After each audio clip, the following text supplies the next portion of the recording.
अस्सलाम वालेकुम।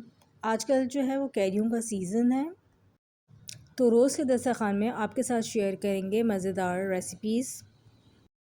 आज हम बनाएंगे कैरी से खट्टी मीठी चटनी। यहाँ मेरे पास 1 किलो की जितनी कैरी हैं। आधा किलो कैरी से हम चटनी बनाएंगे, आधा किलो कैरी से हम शरबत बनाएंगे। कैरियों को जो है वो अच्छी तरह से धो लेंगे, इसके बाद इसका छिलका उतार लेंगे। छिलका उतारने के बाद कैरी की कटिंग करेंगे। कैरियों को जो है वो आप अपनी मर्ज़ी से काट सकते हैं, जैसे आपको पसंद हो। मैंने जो है जूलियन कटिंग करी हुई है कैरी की। कैरी की चटनी बनाने के लिए हमें चाहिए, कैरियों को जो है ना मैंने बारीक लंबा लंबा काट लिया था। ऑयल लेंगे 2 खाने के चमचे, राई लेंगे आधा चाय का चमचा, मेथी दाना लेंगे आधा चाय का चमचा, कलौंजी लेंगे आधा चाय का चमचा, सौंफ लेंगे आधा चाय का चमचा, सफ़ेद ज़ीरा लेंगे आधा चाय का चमचा, आधा चाय का चमचा लेंगे नमक, आधा चाय का चमचा लेंगे काला नमक, कुटी हुई लाल मिर्चें लेंगे 1 चाय का चमचा लेवल, आधा चाय का चमचा लेंगे सौंठ, कश्मीरी लाल मिर्चें लेंगे 1 चाय का चमचा, पानी लेंगे 1 से 1.5 कप, गुड़ लेंगे 1 से 1.5 पाव। गुड़ ना हो तो ब्राउन शुगर भी ले सकते हैं, ब्राउन शुगर ना हो तो रेगुलर शुगर भी ले सकते हैं। चाट मसाला लेंगे 1 चाय का चमचा। सारी चीज़ें आप लोग नोट कर लें, फिर हम लोग कैरी की चटनी बनाना स्टार्ट करते हैं। कढ़ाई में जो है ना वो पहले ऑयल डालकर गरम कर लेते हैं।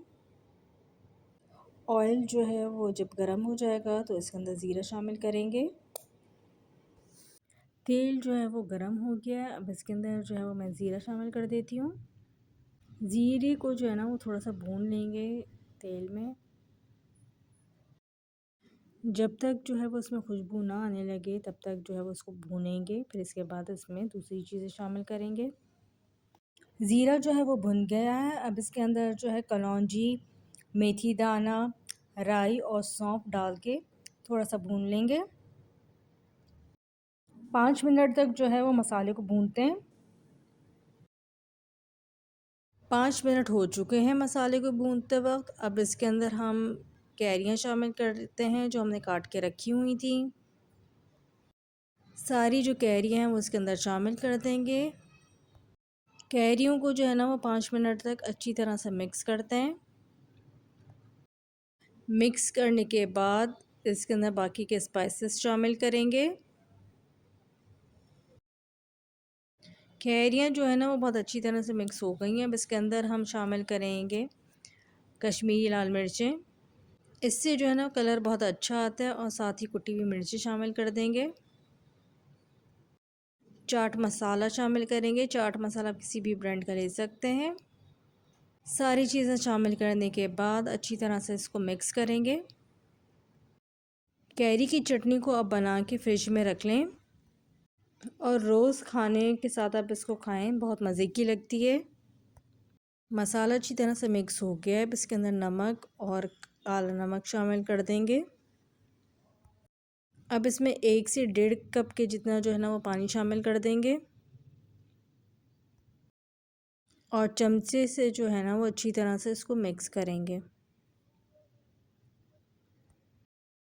मीडियम फ्लेम पर जो है वो कैरियों को पकाएंगे। मीठी चटनी का जो कुकिंग टाइम है वो तकरीबन 15 से 20 मिनट तक का है। अब इसके अंदर जो है वो गुड़ शामिल कर देंगे। कैरियों को जो है ना पकने के लिए छोड़ देते हैं, फिर 5 से 10 मिनट बाद आपको इसके लुक दिखाते हैं। कैरियाँ जो है ना हमारी पक रही हैं, गुड़ मेल्ट हो चुका है। अब इसके अंदर सौंठ शामिल कर देंगे बिल्कुल लास्ट में। सौंठ डालने के बाद अच्छी तरह से मिक्स करेंगे। कंसिस्टेंसी अभी आप लोग देख सकते हैं, थोड़ा सा इसको भी हम और पकाएंगे। सौंठ डालने से ना बहुत अच्छी खुशबू आ रही है। अगर आपको ज़्यादा मीठा पसंद हो तो आप मीठे की जो क्वांटिटी है वो ज़्यादा भी बढ़ा सकते हैं। बहुत ही मज़े की आम की खट्टी मीठी चटनी बनती है। आप लोग इसको ज़रूर ट्राई कीजिएगा, यकीनन आप लोगों को भी बहुत पसंद आएगी।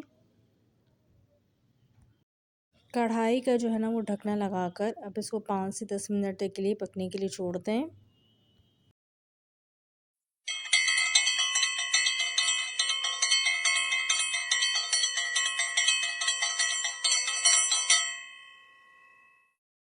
बीस मिनट हो चुके हैं। ढकना खोल कर हम चेक कर लेते हैं। कलर आप लोग देख सकते हैं कितना ज़बरदस्त आया हुआ चटनी का। कैरियाँ भी जो है ना वो हमारी गल गई हैं। अच्छी तरह से इसको मिक्स कर लेते हैं। कंसिस्टेंसी भी आप लोग चेक कर सकते हैं कि इसकी काफ़ी थिक है। कैरी की खट्टी मीठी चटनी को किसी भी एयर टाइट कंटेनर में डालकर आप लोग सेव करके फ्रिज में रख सकते हैं। महीनों ये ख़राब नहीं होती है। थोड़ा सा चटनी को जो है वो हम और पकाते हैं। इसके बाद जो है वो इसका फ्लेम हम ऑफ़ कर देते हैं। चटनी जो है ना वो हमारी तैयार है। फ्लेम जो है वो मैं इसका ऑफ़ कर रही हूँ। ठंडी हो जाएगी तो उसके बाद इसको मैं डिश आउट करूँगी। चटनी जो है ना वो रूम टेम्परेचर पर ठंडी हो गई है। इसको मैं प्लेट में निकाल के आपको दिखाती हूँ इसका टेक्सचर। रूम टेम्परेचर पर ठंडी होने के बाद आप इसको किसी जो है वो एयर टाइट कंटेनर में किसी जार में भी निकाल के इसको सेव कर सकते हैं। कैरी की खट्टी मीठी चटनी हमारी तैयार है। इसको आप लोग ज़रूर बनाइएगा। रेसिपी पसंद आए तो चैनल को लाइक सब्सक्राइब और शेयर करना ना भूलें। नेक्स्ट वीडियो तक के लिए अल्लाह हाफ़िज़।